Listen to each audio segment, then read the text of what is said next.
What's up, party people? Welcome back to the next episode of the Mass Business Podcast. My name is Matt Ward, and I am your esteemed host. Well, esteemed because I think I'm esteemed, I guess.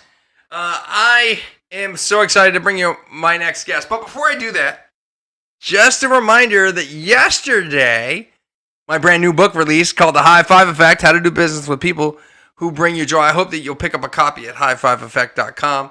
Maybe even get one of those bonus purchases on the pre-sale. This is the hardcover only, not available on Amazon. Paperback and ebook are available on Amazon. So I hope you check it out. That's highfiveeffect.com, all spelled out. And make sure you get a pre-order package. If you buy 10, you get 10 free. And then you can ship them to all your business friends.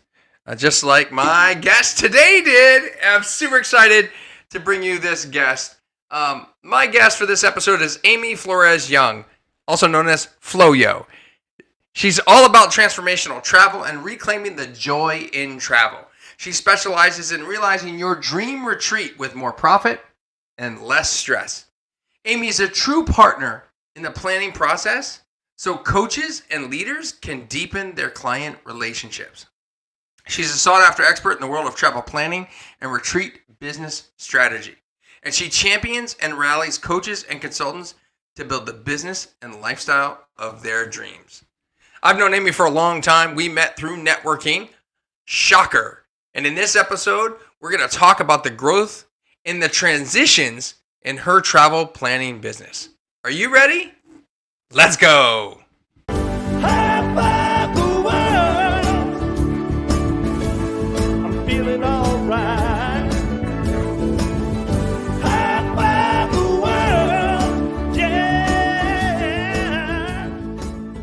Welcome to the Mass Business Podcast, where small business owners, also known as risk takers, share their stories about the growth of their business and themselves. Our interviews and our content is focused on growing a small business and understanding networking and referrals. I say it all the time, and I'll say it again today. You never know where your next referral will come from.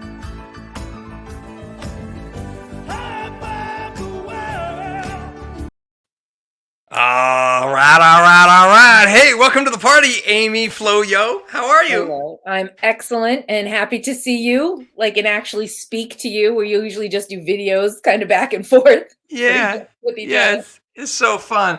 I'm so excited to have you on the podcast because I know a lot about your story. I don't know all the details. I hope we're going to dig into that a little bit today and talk about the growth and challenges and struggles of your business and the successes of those. But before we do that, just take in under 30 seconds some time to share with our listening audience on their favorite podcast app or even watching on YouTube what it is you actually do now. So I basically, from inception vision to execution, help coaches and leaders and practitioners plan and, again, execute seamlessly their retreat for their community. And that, Okay. when I use the word retreat, which I know means different things to different people, it's in-person, travel-based, overnight, not a one-day thing, not a virtual thing, for groups of 5, like small groups, up to about 100. Okay. Yeah, and I know, we've worked together in the past. You've worked with me. I've worked with you. And so I understand a lot.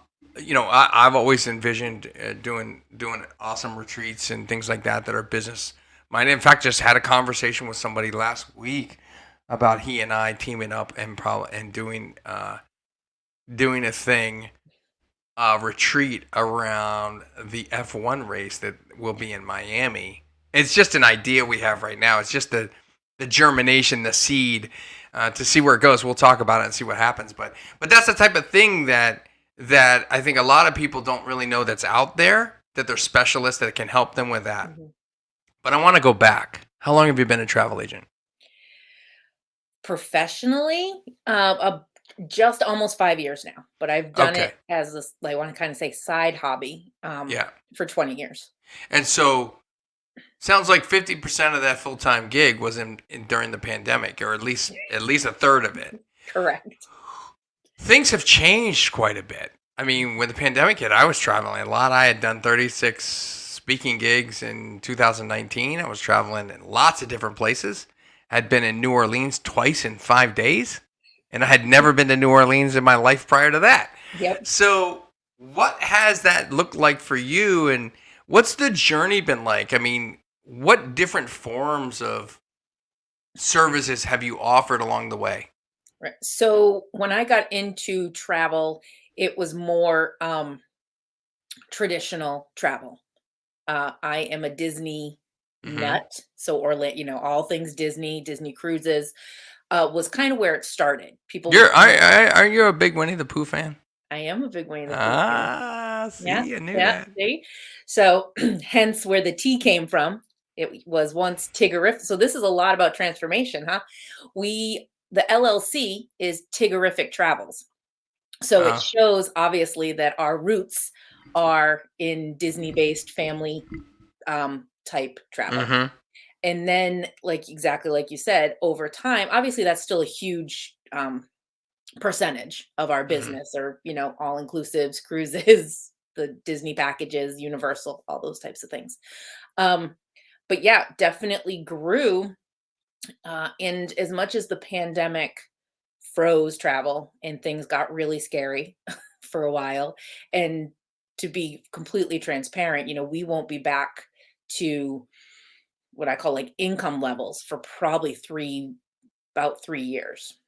You know, Income levels as far as the travel planning industry, the people in that industry making the same amount of money they were making before the exactly. pandemic. Okay. Yeah, 2, 3 more years on top of the 2 years we already lost. Wow. Um, so it's important for people to know it's great. Yes, you see a lot of people traveling, people are booking, but the travel professional doesn't get paid until the trip ends and happens. And then it's like a 30 or 60 day, the Mm. commission cycle is after that. So I have tons booked for 2022, 2023, but we don't see any of that revenue for quite some time. Yeah. So that's a little like just so you understand So how you started it out works. as Tiggerific, and Yeah. then what was the next shift that was made? So January 2019, um, we started. Obviously, there are other agents in the agency besides myself, but I Hmm. was very focused on growing beyond the Disney impression and Sure. being, the Disney lady, which is great, but there's so much more out there. And I had so much more experience in Europe, planning and other things, and ancestral genealogy, lots of um, hobbies that I wanted to incorporate. And my professional career prior to full-time travel was as a nonprofit director and national trainer. So as all of that happened, we started making those transitions and moving. Then the pandemic, then the Yeah. pandemic happened, and through networking and meeting people like Matt, I came into um, contact and really built relationships with so many coaches and leaders, and was really tuned into what those conversations were and what they had offered, and saw the gaps in their planning Hmm. around especially in retreats, and understanding that retreats aren't just a big finale of a program, like, oh, we did all this work, now we're going to go on a retreat, but that retreats can and should be. Are the program, right? Right, are the program and should really strategically be part of the business plan, not the afterthought Yeah. of a program. So again, just as I started talking to people, putting It's the a pieces it's a together. business line in the business, right? I mean, it's just like in the old world of my web agency, we had websites and we had maintenance and we had hosting and we had SEO and SEM packages. Those are all different line items. A retreat, really, from a business perspective, should be its own line item. Yes, and so many people that I was coming into contact with were thrilled to get guests to their retreat, and what I kind of call break even, where they got their own stuff paid for, nothing out of pocket. Maybe, there was a profit. They felt it was profitable, let's put it that way. But reviewing the amount of hours and what they were really putting into it, um, they were giving away their service for free. They weren't valuing themselves as part of that retreat. So that's why I say in my intro that making sure that you're retreat strategies profitable as well as transformational. Yeah, I mean, I think as a thought leader, I guess one would say I am. I have my own thoughts, and I put them out there in the world, and I coach and train on that. Um, that I am looking for that transformational change in my clients, and I always tend to have a profit methodology to any line item I'm doing. Right. Because it feels great to help people, but if I can't, I don't want to lead with the money, but if I can't make money doing it, then I'm losing money and I shouldn't be in business. So Right. I think that your point about profits are hugely valuable. And oftentimes coaches and leaders want to serve so much that they fail to serve themselves. Exactly. That's exactly what I was hearing in these conversations, especially with the like wellness holistic practitioners. And you're right, and the coaches who had built a community and felt like, oh well, I just, you're right, I want to give, that they undervalue their Yeah. gifts that they're bringing, and they also underestimate the amount of time, energy, I Oh don't my know what, goodness. stress, but the Listen, I ran a actual golf tournament in the summer, and I know what's involved in that, like yeah. in the resources you need behind the scenes that no one Mhm. sees.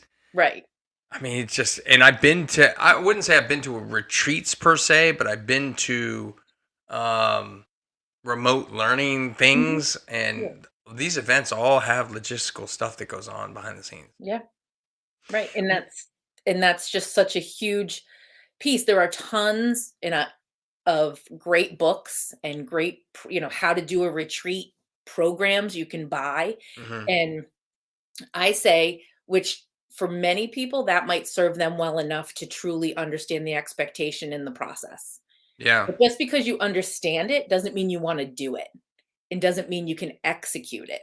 And that's what I was seeing.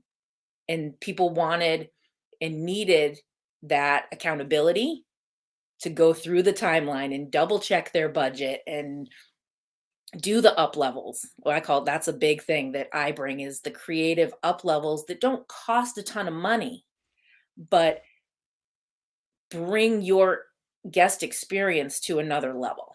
And it's a lot of yeah, little things that make a huge difference, in that transfers into the loyalty of a client. They, all of those yeah. things that Talk to me happen. a little bit about how you feel about the changes you've made in your business throughout the last 3 to 5 years. It's it's amazing. It's amazing. And you have to, I think it's so important to take that step back, because especially during pandemic and travel being frozen for as long as it was really easy to see everything that wasn't happening. Hmm. Um and now that and I was very um purposeful in making sure I took time to just kind of stop everything every few months and step back. And like you were saying, you got to look at the numbers, um, and not just the budget numbers, but how many people I was able to talk to, how Hmm. many connections we were able to make, how many new clients I had brought on. I mean, I've really seen the growth over the last Yeah. 2.5 years or 2 years that I've known you, just from when I met you to where you are now. Hmm. And first of all, the market that you've chosen is phenomenal, right? I mean, many people, I talk about it in my new book, The High Five Effect, that people just don't pick a target market, and Yeah. you've chosen the coaches and leaders, and that might seem broad to a lot of people, but it's not once you start Right. actually talking about it. Because right now, you know where your coaches and leaders hang out, right? Hmm. You've thought about that, and so you can't do that if you don't have coaches and leaders as your ideal target, defined as your ideal target market. Yep. And you're Um, right. Absolutely. A few years ago, everyone talks about whatever you call it, your avatar, your ideal client, all of those workshoppy things that you go through to determine it. And I kind of had four or five, well, I could do this, or I can work with them, or I could do that. Um, and it was through the networking with, like Matt, and following his referrals and his advice, Hmm. on when I connected with people, like you were saying, truly listen in.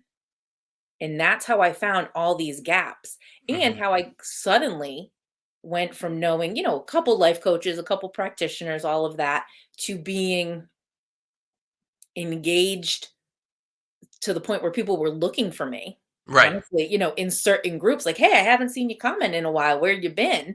Right? Like, And all those other people you met, when someone posts to those groups, they tag you. right. Oh, Amy does that. Amy does that. Amy, I just got you a referral like 2 days ago Yep. because I was on a call about something completely different, and they told me that their business model had changed. They're not really doing a ton of professional speaking anymore, and they're really starting to rewrite what their model looks like, and they believe it includes retreats. And I'm like, oh, you got to talk to Amy. Yep. I Ding. mean, that's what she's a specialist in. But if I didn't know that, if I just thought you were a travel agent, Exactly. Right. right, and this woman's a coach, so the two combined, and it was just an automatic hit. But that doesn't come every week from me, but it does come. And so, like, I think people need to really understand that if you can continue to make adjustments in your business that refine your business in a way Yeah. that makes you more, you know, engrossed in a target market, more focused on a target market, then that's what you're going to get known for, and you're going to get referrals from that, and your business is going to grow.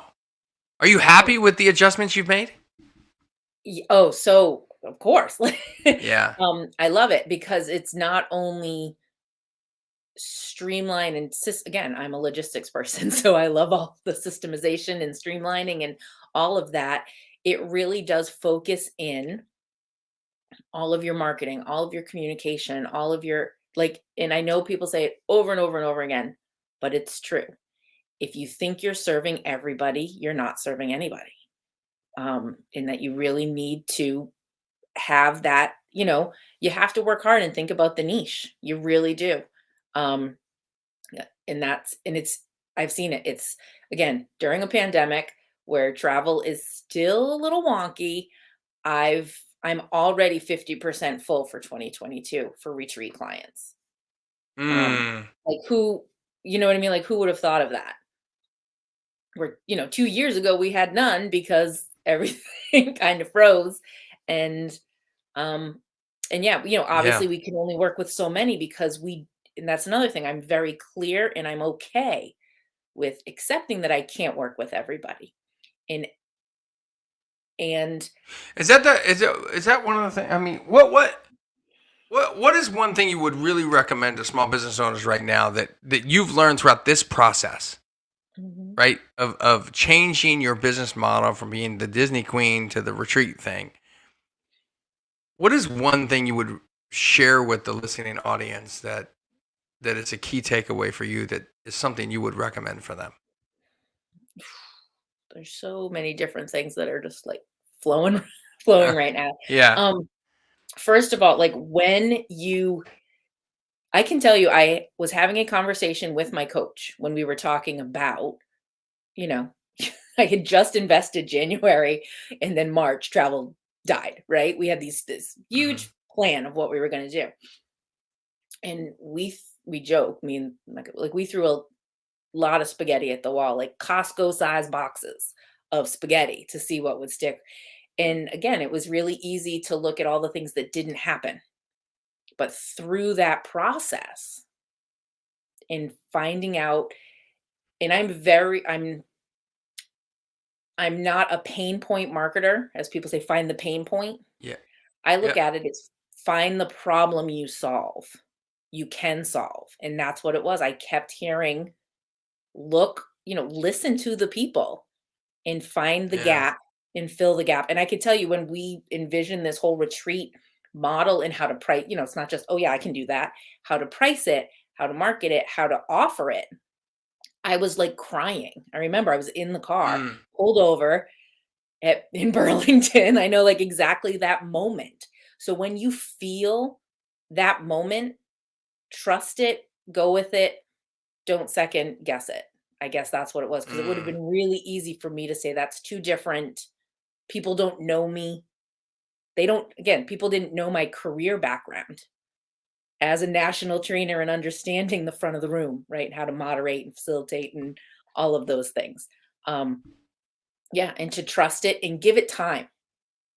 Like I said, that's another thing for Yeah, me. so many small business owners want things to happen so quickly. So that we're impatient. We want the money Mhm. coming in. We want this and that. And I think patience and time are a big part of that process. Yeah. You know, Yep, even exactly. And that's including self development, right? I mean, mhm. personal development and self development is one thing. We don't think about how that translates into business development, right? And from Right. how do we grow our business in a way that is strategic and thoughtful, and Mhm. I think that's a great point that you bring up.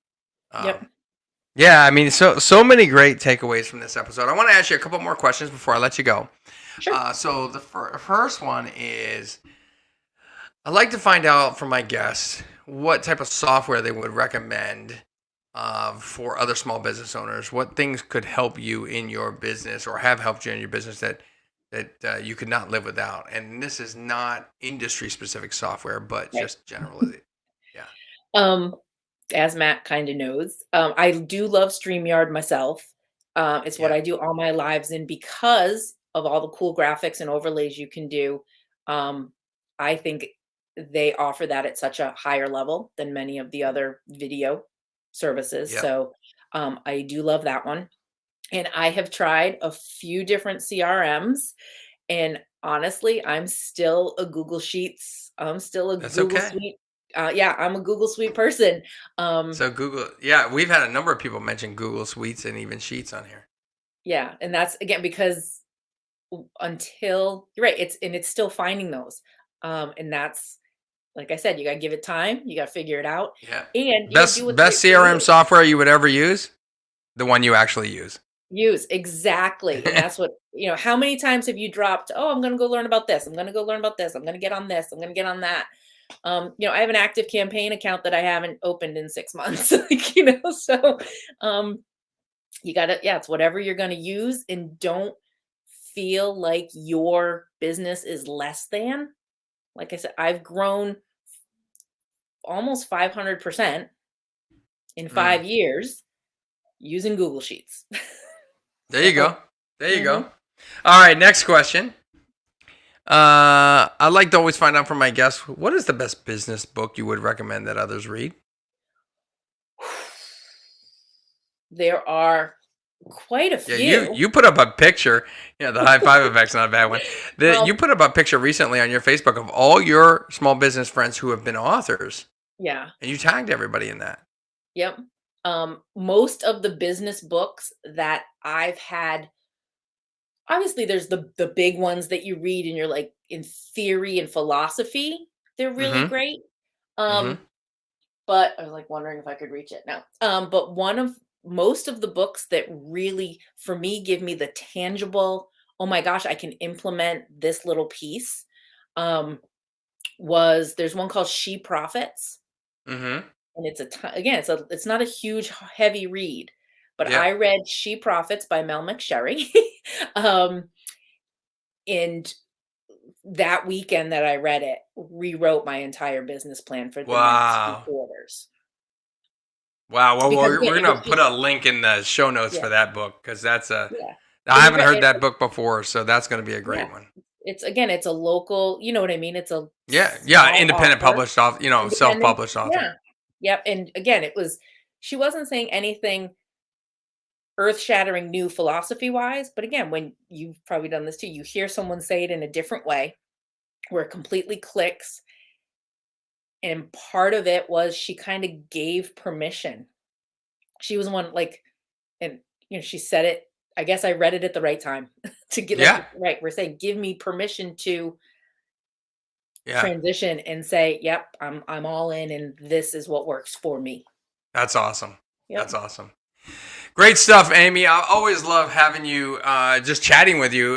But I love just chatting with you now for the podcast, and so other people can see the value and your energy and what you bring to the world. And I love that. If they're intrigued by that, they want to network with you, they want to do a Zoom call, or maybe they want to talk to you about a retreat. Sure. How can they get in touch with you? What's your contact info? The easiest way is my website, Flo Yo, FLOYO, travel.com. On floyotravel.com, there's the book the call button. You can see a little overview of the different types of things we do. And my email is Amy, AMY, at TTravs, TTRAVS for transformationaltravels.com. And those are the two easiest ways. I'm online all the time. Yeah, cool. We'll put those in the show notes and make sure everybody can reach out to you that way. Always love having people on the show. If you want to be a guest on the Mass Business Podcast, make sure you find us on the massbusinesspodcast.com. Don't forget to subscribe on your favorite podcast app and subscribe and hit the notification on YouTube so that you get notified of all the episodes that we put up.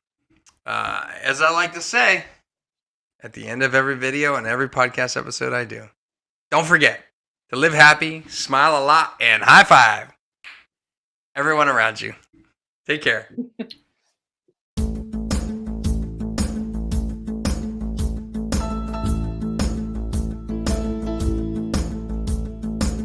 I'm waking up this morning, gonna grab myself a smile.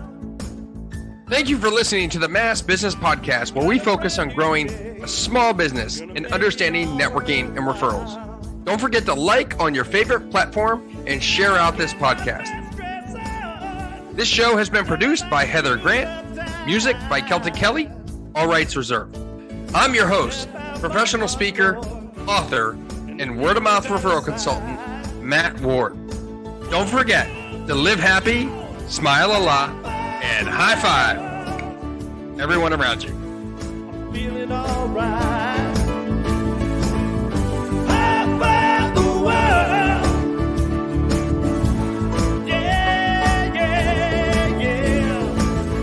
High five the world. Make a difference today. High five the world. What a thing to say. Do you feel what I'm telling you?